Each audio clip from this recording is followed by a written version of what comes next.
दशकों तक राष्ट्रीय जनगणना में भाग लेने का मतलब होता था कि एक गणनाकर्ता आपके दरवाजे पर कागजों के ढेर के साथ आए और आप उसका इंतजार करें। लेकिन 2027 की जनगणना के लिए आपको अपने दरवाजे पर गणनाकर्ता के आने का इंतजार करने की जरूरत नहीं है।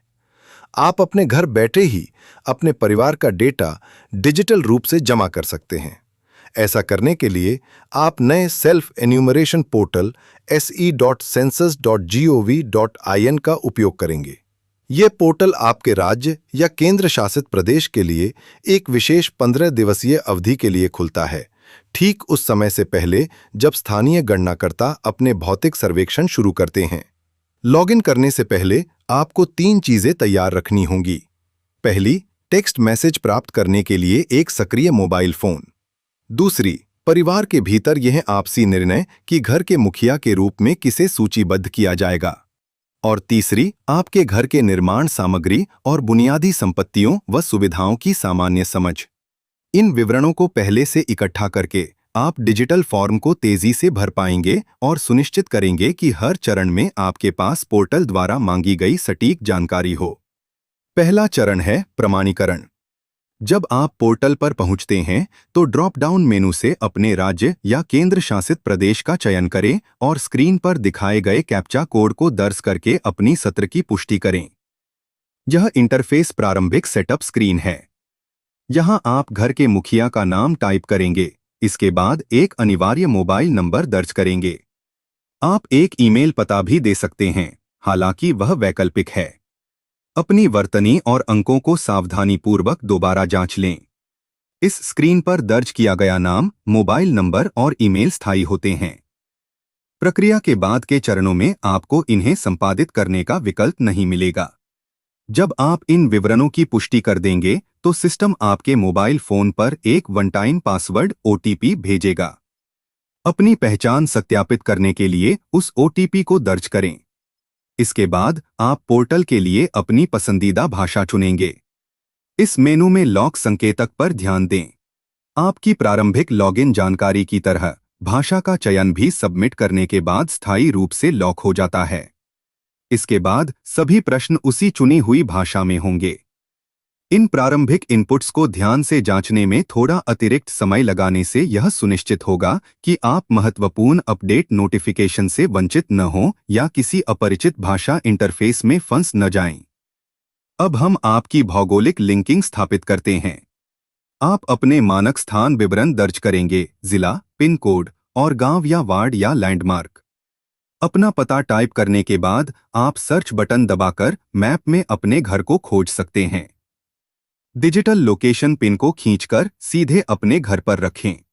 इससे आपका घर एक हाउस लिस्टिंग ब्लॉक HLB में आ जाता है, जो एक गणनाकर्ता को सौंपा गया सटीक क्षेत्र होता है। यदि यह गलत है तो रीसेट पर क्लिक करें ताकि पिन वापस अपनी जगह पर आ जाए और फिर से प्रयास करें। यह मैप प्लेसमेंट आपके भौतिक घर को डिजिटल रिकॉर्ड से जोड़ता है, जिससे गणनाकर्ता राष्ट्रीय रजिस्ट्री के लिए सही ब्लॉक में आपके घर का पता लगा सके।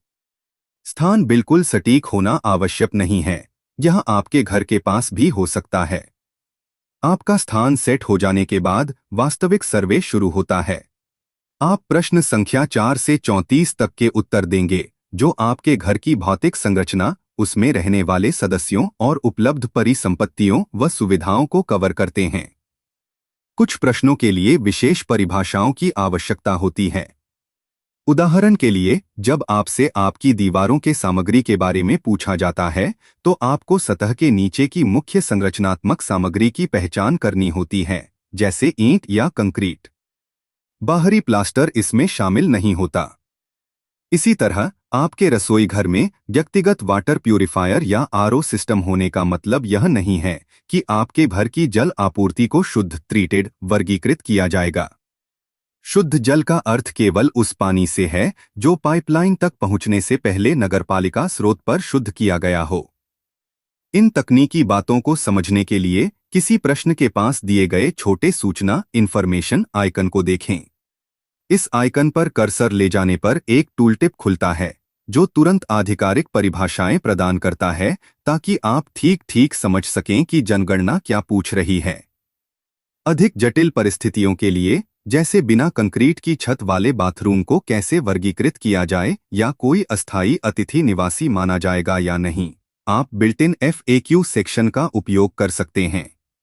टूल टिप्स और FAQs का उपयोग करते हुए आगे बढ़ने से अनुमान लगाने की आवश्यकता समाप्त हो जाती है, जिससे आपके उत्तर पूरी तरह से सरकारी मानदंडों से मेल खाते हैं। सभी प्रश्न भरने के बाद अपने सभी इनपुट की इस पूरी सूची को स्क्रॉल करके देखें। यह आपकी विशेष अवसर है किसी भी टाइपिंग गलती या गलत चयन को पकड़ने का।